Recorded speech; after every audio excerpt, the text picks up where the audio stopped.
Everybody say amen. Amen.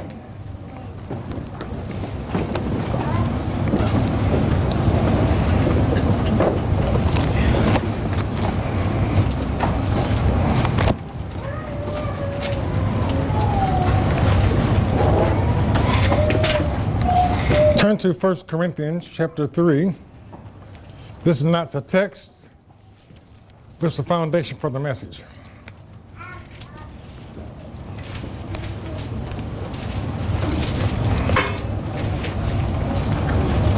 You have a bunch of subplots with this crucifixion and resurrection of Jesus. And one of the great subplots is the hiring of guards to guard a dead man. What they would call in the military, easy duty. You know he ain't going nowhere. It's a matter of going to the gravesite, staying awake, 3 days, 3 nights. You got a bunch of them so they can sleep. Some can sleep, some watch. But it's easy. He ain't going nowhere. Their job primarily is to stop anybody from coming and taking the body, which we'll explain when we get to Dr. Matthew. Let's begin here. Verse 18. Let no man deceive himself. If any man among you seemeth to be wise in this world, let him become a fool, that he may be wise. Why? For the wisdom of this world is foolishness with God. For it is written, he taketh the wise in their own craftiness. He takes the craftiness of the wise and uses it against them. And again, the Lord knoweth the thoughts of the wise, that they are vain. Therefore let no man glory in men. That's the foundation. Let's go back to Matthew now.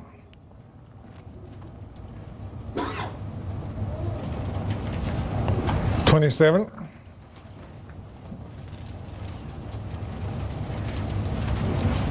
(62).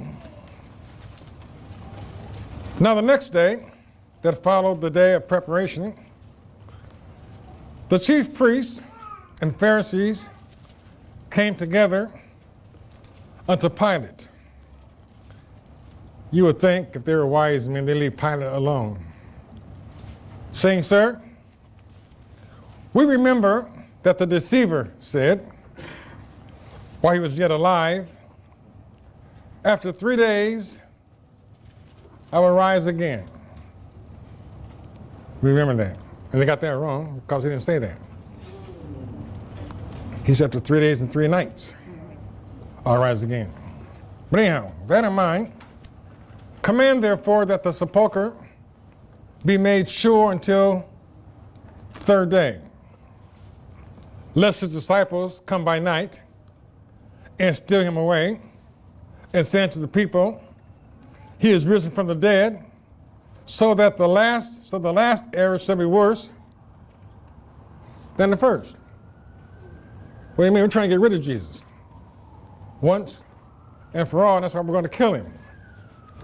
But if we allow these men to come, his disciples, to come and steal his body, we're going to have a bigger headache than we started out with. They had no idea what a headache was yet. But it shows how carnal they were. We're going to make the tomb still proof. Pilate said unto them, you have a watch. Go your way. Make it as sure as you can. Pilate did not assign Roman soldiers to the watch. Nobody asked for Pilate's permission when they came and stole Jesus in the garden. So why involve Pilate now? So you got your watch. Same one to arrested him. That's your watch. And you're going to make the tomb as sure as you can. But I can't help but feeling the Pilate in the back of his mind was saying, hope they do steal the body. Better yet, even more so, I think, was in the back of Pilate's mind, having presided over the trial of Jesus and come to realize that he really was the Son of God, which is why he put on his cross the sign, Jesus of Nazareth, King of the Jews. Pilate was no fool. He was wise already, but I'm sure in this case he did some research and found out that this really was the Son of God. And I'm just speculating here. I would think Pilate had a hard time hiding the smirk on his face of wanting to say to them, you better believe he's going to get up. So you make it as sure as you can. Because no matter how sure you make it, it ain't going to work. This guy in this grave is the Son of God, and if he said he's going to get up in 3 days, trust me, he's come back to life. But go do what you can.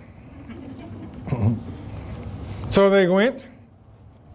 Talking about the wisdom of men here being foolishness of God.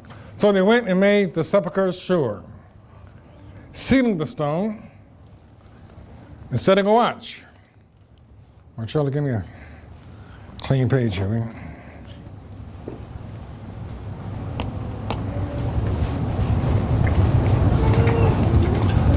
Christian art has done as much damage to truth as Christian music.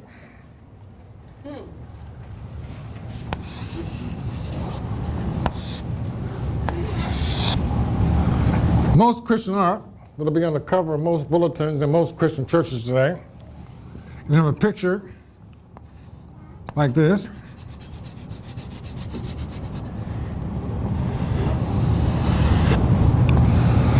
With the stone rolled away from this little doorway.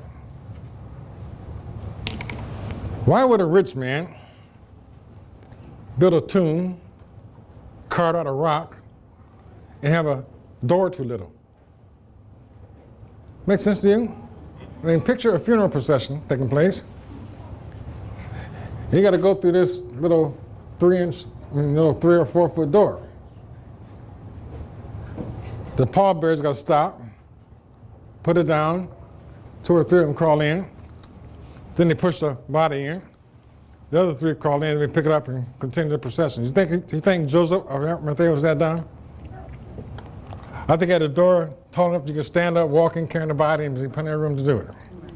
Right? But this again is Christian art. I've seen this picture over and over and over again.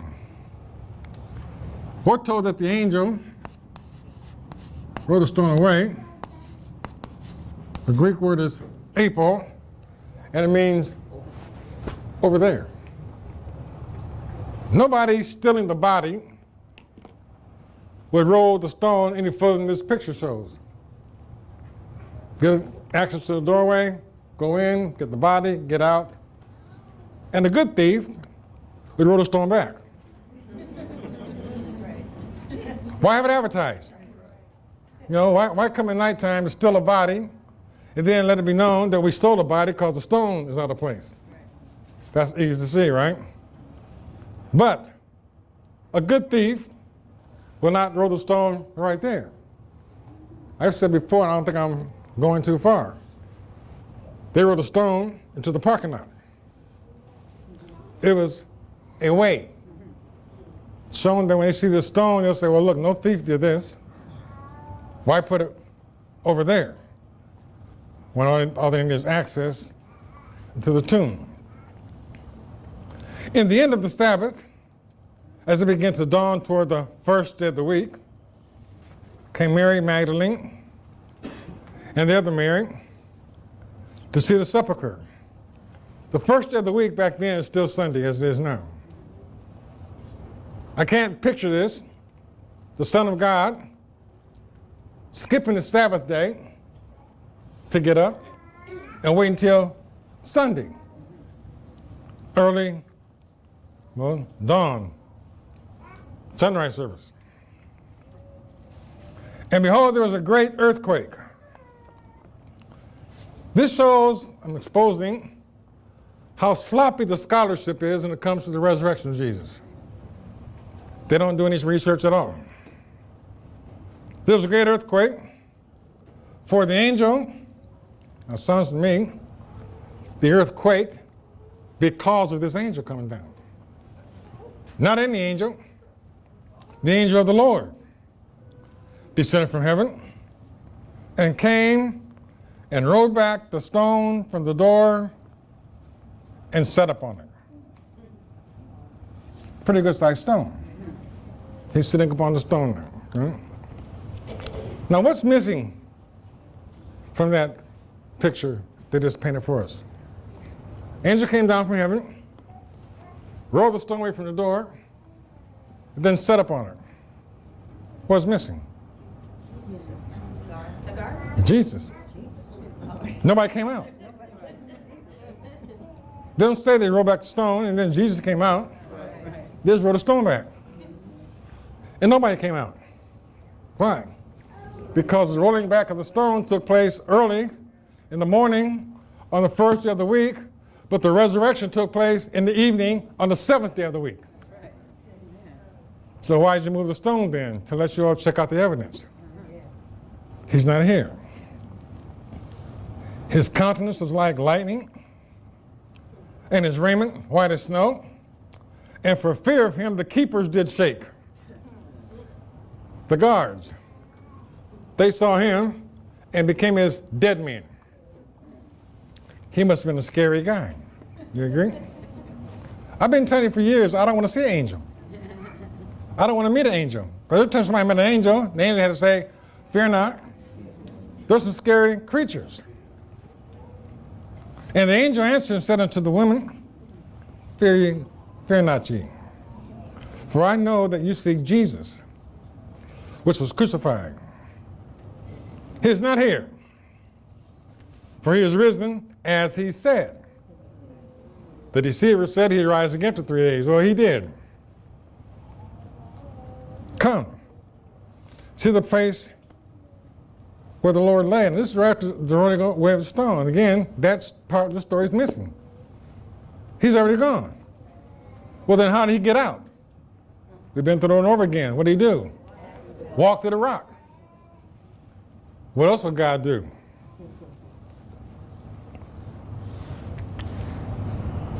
And go quickly and tell his disciples that he is risen from the dead, and behold, he goeth before you into Galilee, as he said before he died. There shall you see him.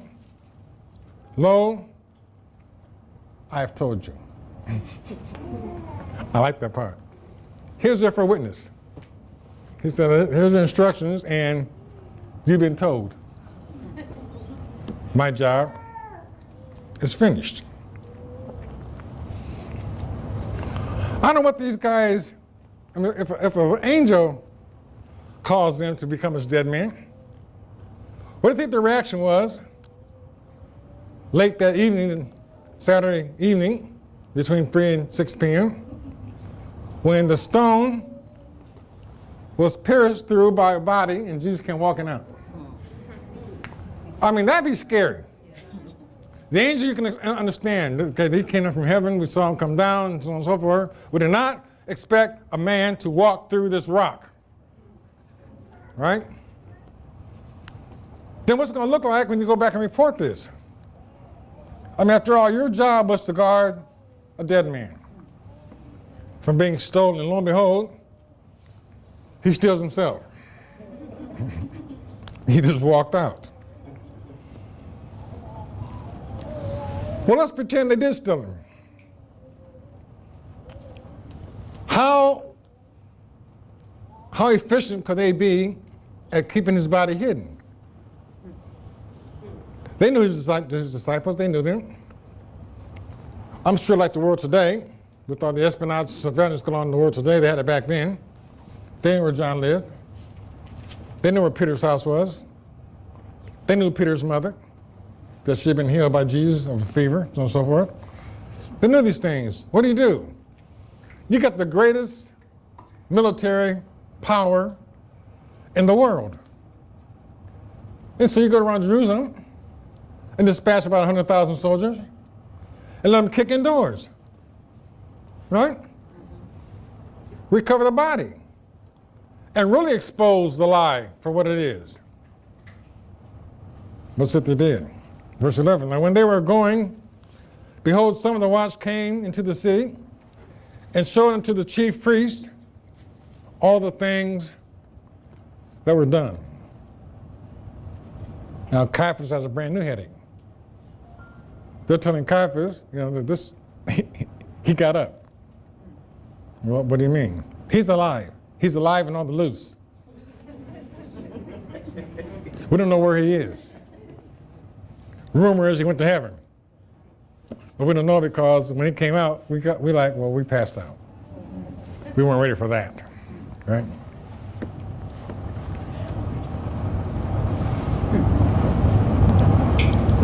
And when they were assembled with the elders and had taken counsel, that means they were told how to lie. They gave large money unto the soldiers. I also had the amount on this. But I think they gave the soldiers enough money that they don't have to work again for the rest of their life. And I believe one of the conditions with the money is that you guys have to leave town. I mean, money never comes at a price. You can't tell what happened. What good is money if you can't show it off?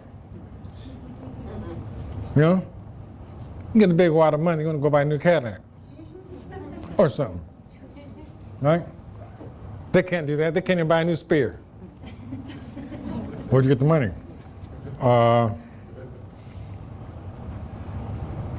Saying, say ye, his disciples came by night and stole him away while we slept.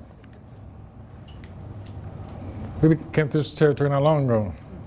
No soldier worth his salt is going to go sleep on watch. If he does, he'll never admit it. I used to have many watches in the military. Did I ever go to sleep? Sometimes. I was on a ship, and I was seasick the whole time. My job was to keep the position of the ship at sea. And so I get a fix, as they call it, go from the second deck to the top deck, go to the chart, write down where the ship is at, put the time there and the course and speed, and go back down to my second deck where we had a big table there and lay on that table and go to sleep. I didn't intend to go to sleep. I was just too sick to really stay awake, and I had a little alarm clock there, and every 30 minutes I had to go back up, wake up, go back up, and do this. But nobody's going to admit being asleep. That's a penalty that you're going to get killed for in the military. They should have all been killed for that. You went to sleep. Now they're telling them, say that you went to sleep, all of you, and somebody came while you were asleep and got a crowbar and chains or anything and moved this stone out the way with all that racket taking place, and you all slept through the whole thing. And we're not going to bother. We're not going to bother to look for a body. Why not? There isn't one. We're not going to go to a door-to-door search. The Roman army, even just the temple guards, 600 came out to see Jesus. Then let's just pass the 600 and do a search party, and everybody that used to hang around Jesus or saw Jesus or heard of Jesus, kicking all their doors. Somebody's going to talk. Somebody will say something. We'll start there with the 12. How many of the 12 did they arrest? None of them. Something fishy about that to you? We're going to just pay you guys some money called hush money. And if this comes to the governor's ears, we'll lie to him too and persuade him, and you're going to be okay. If I was a soldier, that wouldn't sit well with me at all. The only way that I could handle that kind of scenario is I got to kill you guys. Caiaphas, I'm sorry. but I don't trust you. I just don't trust you. So you got to go. And anybody in that room on the council as soldiers, I'd have taken them all out. That way I know for sure it'll never get to the governor's ears. Got to worry about it, but I don't want you covering me. So they took the money and did as they were taught. And this saying is commonly reported among the Jews until this day. And it is. The Jews say right now, one of their proverbs is, take the money and do as you're told. You've all heard it. It's a Jewish proverb. All right? This is proof positive that Jesus lives. We sing that song, we don't sing it, but the words of the song go, I serve a risen Savior who's in the world today. I know that he is living, no matter what men say. We know that. It's time we start acting like you're serving a living Savior. In your worship, in your song service, in your behavior towards one another, all things should reflect the fact that my God lives and I worship him and I love him. Amen. All right? Amen. That's the whole message. That's it. Amen. All right? All right, we're going to have a prayer. Prayer warriors come up. Whitney, DeAndre, I want to see you. And I'll see the rest of you Wednesday, Rose. All right. All right.